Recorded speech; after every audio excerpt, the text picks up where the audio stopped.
Okay, so thanks for clicking over to part 2, and as promised, because I always try to deliver on my word, it's just the kind of guy I am, I'm going to be talking about super middleweight titleist Carl Froch's options moving forward. Now, he's in a bit of a weird space, really. I mean, insofar as the other side of the pond is concerned, he can pretty much call his shots. He's coming off the back of the biggest win of his career, perhaps the biggest win in British boxing, as weird as that might sound saying, because considering it was against another Brit, but the biggest win in British boxing in, at the very least, the last 5 years or so. Coming, 80,000 live, big pay-per-view money, gets the win, avenges a, controversial, fight, all the eyes of really the boxing world, but especially on home soil, all the eyes on him. And he delivers dramatic fashion, basically a one-punch knockout. That left hook didn't really do anything but set up that one punch. So it was, it's about as good a fight as you can have in terms of what it gives you moving forward. You look at that and you think, okay, well, Carl Froch has plenty of options then. You could fight James DeGale. That'd be a fairly decent fight. It would be something, in my opinion. I'm a decent fan of DeGale, but it would be something of a backstep to a certain extent, but it's there. He could make good money. It would be totally acceptable. He's earned the right to pretty much fight anyone he wants. I mean, it depends on how long he plans on fighting moving forward, but if he's in it for 2-3 more fights, try to cash out. After that, after running the gamut from Pascal to really Groves, with the exception, I believe, of a Youssef Mack defense in there, but, look, every so often you're going to get a few of those. The fact of the matter is, with the exception of that fight from Pascal to Groves, he has really run the gamut of who he could fight, and for the most part has come out on top, with the exception, again, of the close Mikkel Kessler fight in the first one, and then losing to the number 2 pound-for-pound fighter in the world. Okay, boo-hoo, it's not the saddest thing in the world. So, if he was just looking to cash out before he retires, I'm not going to be the guy to blame him. I know a lot of people would be like, no, you got to go up and fight Vladimir Klitschko or whatever their dumbasses would say. But the fact is, in my opinion, he's earned the right to do what he likes to do. Not every fighter needs to go out because they got their ass kicked. If he wanted to take a few, winnable fights at the very least on the way out, not necessarily challenge himself to the extent that he's been doing, throughout especially the latter portions of his career, I wouldn't have a problem with it. That being said, that doesn't seem like it's what he wants to do anyway. So if you're a fan of someone, putting on those big fights that also are going to be challenging fights, then of course you would always have been a fan of Carl Froch. Because love him or hate him in terms of his personality, he's always been someone who wants those big fights. And before anyone starts talking about Gennady Golovkin and how Froch doesn't want to fight him, good. That fight doesn't need to happen. It's a great fight. I'm watching it. I'd love it. But Froch doesn't need that sort of trouble. When Froch said that thing about how, I'd swerve him. I'd move away from him like the plague. It's because he doesn't need it. It's not that he doesn't fancy the job or whatever. It's not that he would win or lose. It's that sort of fight, if I'm going to look to cash out in at least some way, try to get the most money for the biggest fights, that will somewhat challenge me at the very least, as Froch seems to be doing, put the money up. If the money's not there, it's not going to be some massive show in Las Vegas on pay-per-view if he fights Golovkin. It's just not. Sorry, it isn't. Why would he take that challenge if he could take on a pretty decent challenge and say someone like Julio Cesar Chavez? It would definitely do well in Vegas, and it would be on pay-per-view. Why would this not take place? I don't even understand. I get it. You want to see the best fight the best, but that's not always what boxing is about. I know boxing is unique from other sports in that it feels like the best should always be fighting the best because to a certain extent they control whom they fight and don't. I get that. But it is like other sports in that sometimes you can be watching a good football game, for example, and it's not going to be the team that you think are in that, that are in that game that will go on to win the Super Bowl or even be in the Super Bowl. But it's just a good game. What's wrong with that? That's it. You're just watching a good game. In this case, Chavez versus Froch is a good fight. Golovkin versus Froch, a good fight. One is on pay-per-view, sells out virtually any venue in Las Vegas, insofar as I'm concerned. Gets more buzz over here.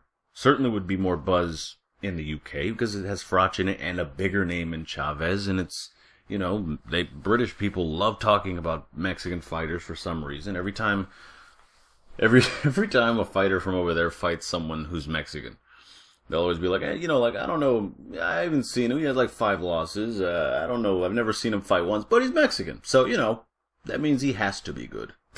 They always seem to have that attitude. It's just weird to me.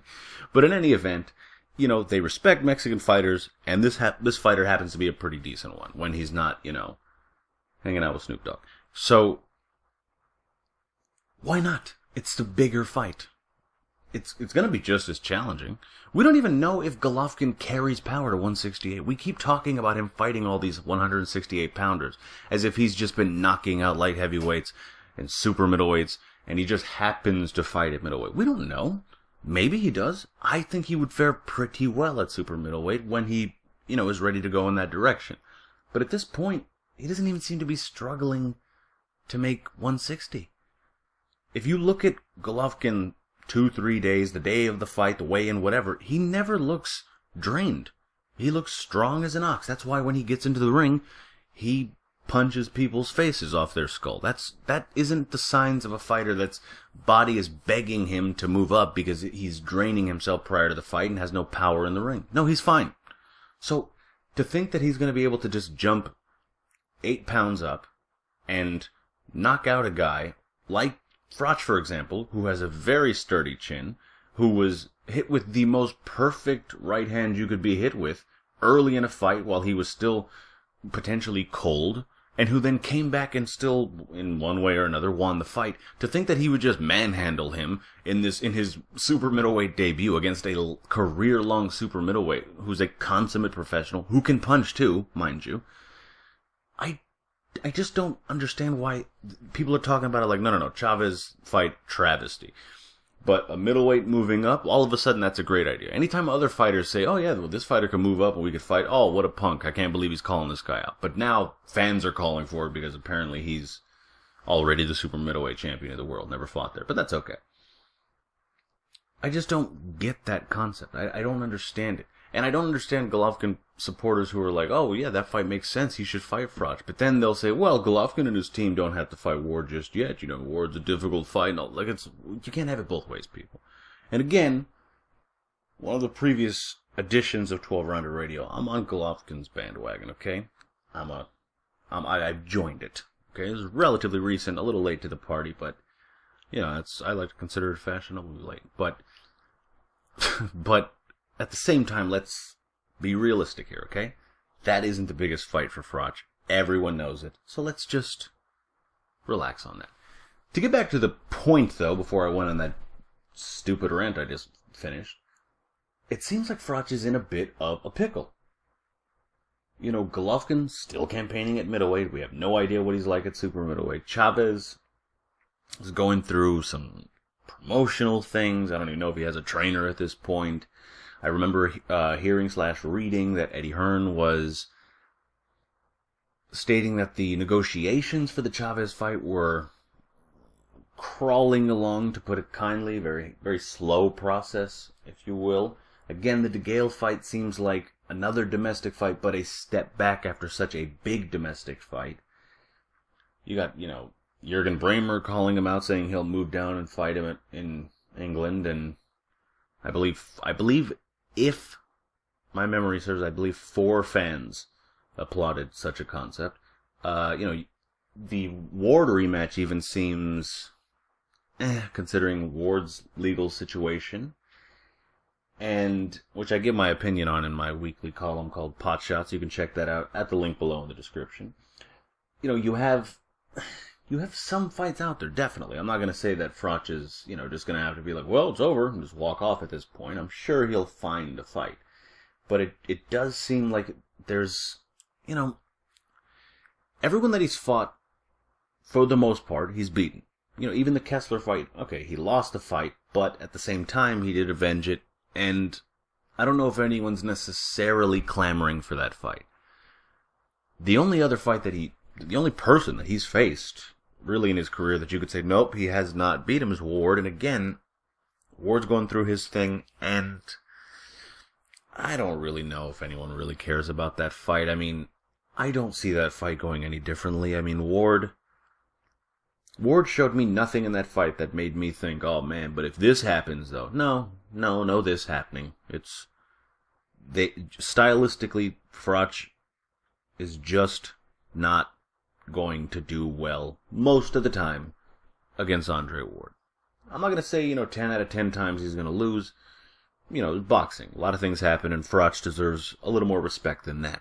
But it just seems like one of those fights. It's just, stylistically, it just doesn't favor Froch. So it is very strange to think about that concept. To think about a guy coming off the biggest fight, the biggest win, the most, I would imagine, the most satisfying win of his career. He's coming off all of that. He can't find a fight to save his life. It seems like such a juxtaposition, but such is life, I suppose. But it'll be interesting to see what Eddie Hearn musters up. Again, I'm assuming the route they're pursuing most heavily is the Chavez route. I assume that's the fight they want. I think Chavez potentially would be interested in it. Again, news broke this week that though he is the mandatory for Anthony Dirrell's version of the 168-pound title, Chavez opted to pursue a different avenue. That avenue, of course, could potentially be the Froch fight. So, again, there's hope for that fight, but it is just interesting that it's taking such a long time. I think it has a lot to do with Chavez's promotional situation. I don't know the obvious ins and outs of the agreements or what offers Top Rank are making in regards to extensions and pay if the extension isn't there, and so on and so forth. And that was obviously one of the problems stopping Chavez versus Golovkin. But in any event, that seems to be the avenue, but it remains to be seen. I'm sure, look, DeGale is always there. That's potentially there, and if Froch has 2 fights left in him, not to put DeGale in the category of a stay-busy fight by any means, it wouldn't be, for the record. DeGale does have a style that could potentially cause Froch some issues. The fact of the matter is, if Froch were to get by DeGale, it would only just serve up more time for Chavez and his team to get things sorted and then potentially make a fight for sometime in 2015. So that'll be pretty interesting to watch that and see how that goes. And I hope this is pretty interesting for you guys listening, because that about does it for me. Again, like, comment, share, subscribe, write me letters, send me messages in a bottle, throw it in the ocean, whatever you do. Just get back to me. I'd love to hear your guys' comments, whether you disagree or agree, or if you hate me, or if you really hate me, or if you think I have a big nose like I was told at the store today by a child, whatever. All the things you want to tell me, be sure to go ahead and do that. Love to hear them. And, of course, follow on Twitter at 12Rounder Boxing. And visit 12rounder.com, of course. All the links mentioned, of course, in 12 Rounder Radio will be in the description under this video, so be sure to check that stuff out. And that about does it, like I said. So until next time, enjoy the fights.